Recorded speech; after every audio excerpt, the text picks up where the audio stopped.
देखें, पहली बात तो ये है कि मैं उस मीटिंग में मौजूद था।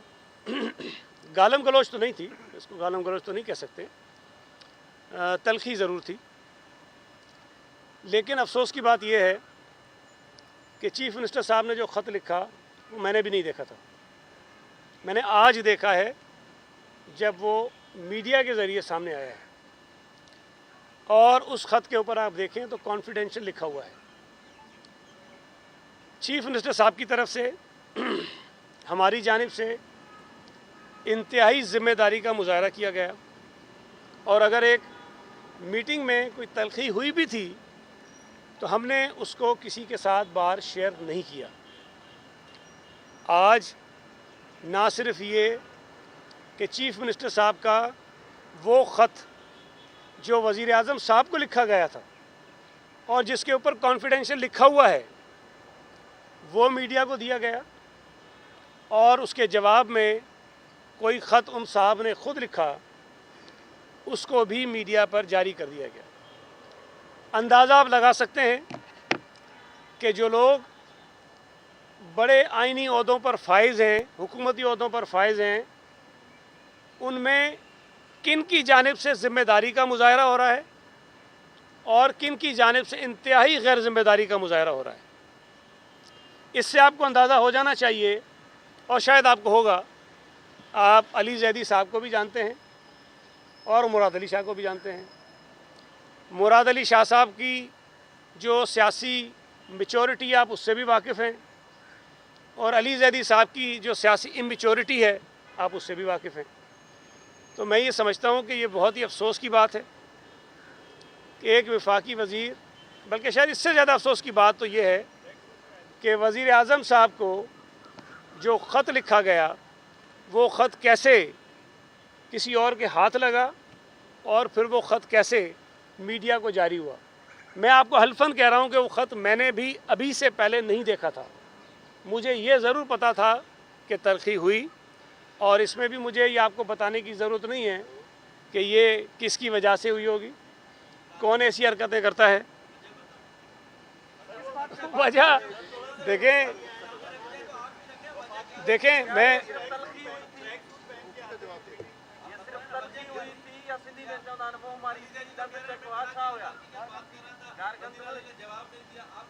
देखें मैं जो उन्होंने अपने ख़त में लिखा है अली जैदी साहब ने, उसमें तो उन्होंने बहुत सारी चीज़ें ऐसी लिख दी हैं जो शायद नहीं लिखनी चाहिए थी। उन्होंने इल्ज़ामात भी लगाए हैं जो रिवायती तौर पर पीटीआई का एक शेवा है। अली जैदी साहब ने इंतहाई नामुनासिब अंदाज में चीफ़ मिनिस्टर से ये कहा कि वो आप कब करेंगे बिल्डिंग कंट्रोल अथॉरिटी, और शायद सॉलिड वेस्ट मैनेजमेंट बोर्ड का कहा कि डिवॉल्व कब करेंगे। तो सीएम साहब ने कहा कि हम उस पर काम कर रहे हैं, हम कर देंगे। उन्होंने कहा कि नहीं, आप बताएं कब करेंगे। तो ज़ाहिर है फिर सीएम साहब ने ये ज़रूर कहा कि हम इस तरह से आपको जवाब दे तो नहीं हूँ, ये हमारा काम है, हम करेंगे। इस पर वो जिस तरह उनका ये रिवायती अंदाज़ है वो खड़े हो गए और चीखना चिल्लाना शुरू कर दिया, और उसके बाद वो बाहर चले गए। चीफ़ मिनिस्टर साहब ने मीटिंग के तमाम शुरुका वो मौजूद हैं, और जो मुझे भी हैरत हुई, चीफ़ मिनिस्टर मुराद अली शाह साहब आम तौर पर इस किस्म की बदजुबानी को बर्दाश्त करने के आदी नहीं हैं, लेकिन उस मीटिंग में उन्होंने इंतहाई सब्र व तहम्मुल का मुजाहरा किया और उनकी बदतमीज़ी का जवाब नहीं दिया, और वो असद उमर को मुखातिब करके ये कहते रहे कि ये अंदाज़ नहीं है किसी वफाकी वज़ीर का मीटिंग में किसी चीफ़ मिनिस्टर को एड्रेस करने का, और वो साहब जाते जाते भी अपनी ज़बान चलाते हुए बाहर चले गए। और ये जो बात मैं कह रहा हूँ इसकी विटनेस जो है आपको और उस मीटिंग के शुरुका भी मिल जाएंगे जो वहाँ मौजूद थे। चीफ़ मिनिस्टर साहब ने जवाब में एक लफ्ज़ ऐसा नहीं कहा जिसको आप बदतमीज़ी कहें, जिसको आप नामुनासिब ज़बान कहें।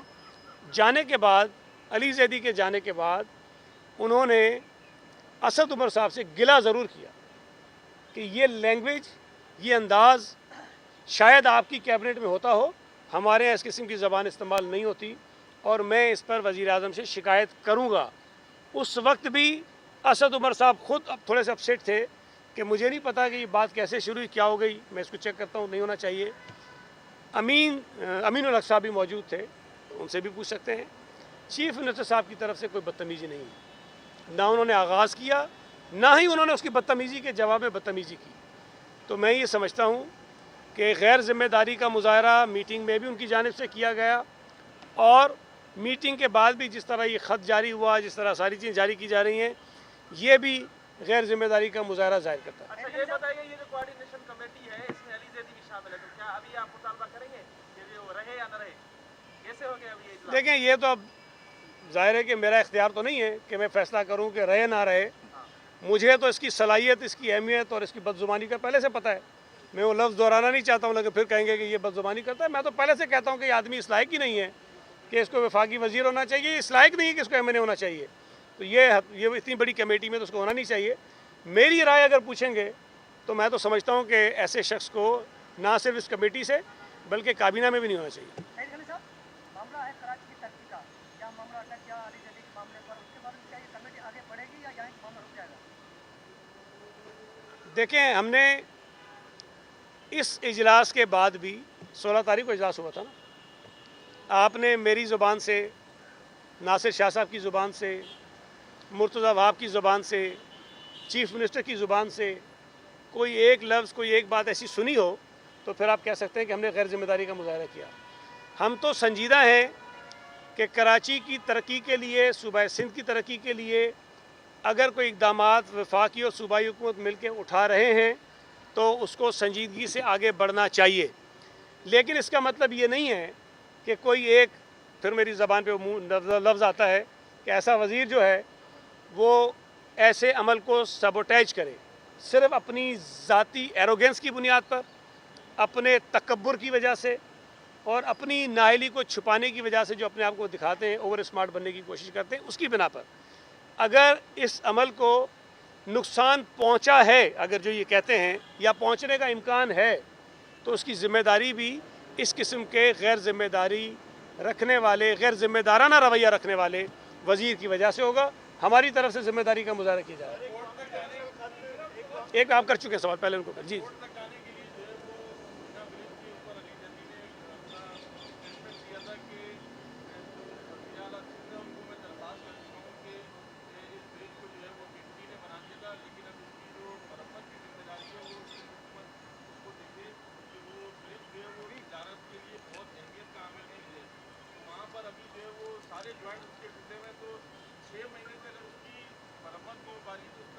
देखें, आप अभी एक और उस छोटे इशू में चले गए।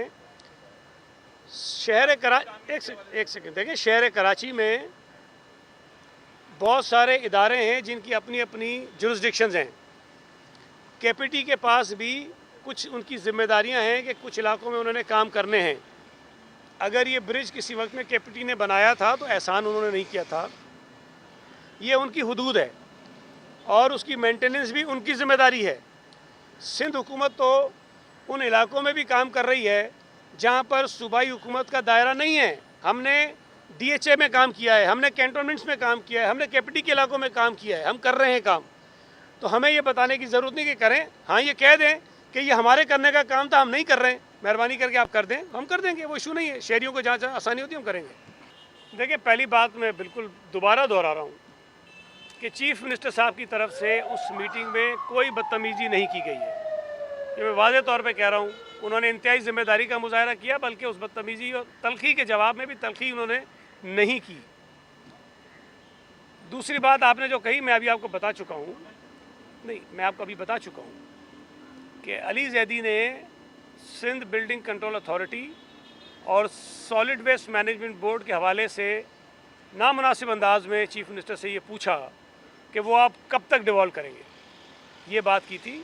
और मुझे सच्ची बात है, बार बार कहता हूँ कि PTI के हमारे बहुत सारे लोगों को बशमूल वज़ीर आज़म के ना आइन का पता है ना कानून का पता है। इन इदारों को डिवॉल्व करने की कोई मंतक मुझे तो नहीं समझ आती। काम करने का मैकेनिज़्म है, उसको आप बेहतर कर सकते हैं लोगों की आसानी के लिए। लेकिन इस पर भी हमारा कोई डिसएग्रीमेंट नहीं था पहले से, और चीफ़ मिनिस्टर साहब ने यही कहा कि उस पर हमें बहुत सारा काम करना है, कवानीन में तब्दीली करनी है, हम उस पर काम कर रहे हैं। ये नहीं कहा कि जी हम नहीं करेंगे, उन्होंने कहा हम काम कर रहे हैं बेहतरी के लिए। लेकिन ज़ाहिर है कि चीफ मिनिस्टर से या सूबाई हुकूमत से कोई शख्स गन पॉइंट पर तो काम नहीं कराना चाहता। अगर हम आज कहते हैं कि हम नहीं करते हैं, हमारी मर्जी जिस तरह मुनासिब समझेंगे करेंगे, तो कोई क्या कर लेगा हमें? कोई जबर हमारे ऊपर नहीं है, कोई ज़बरदस्ती हमारे साथ नहीं कर सकता।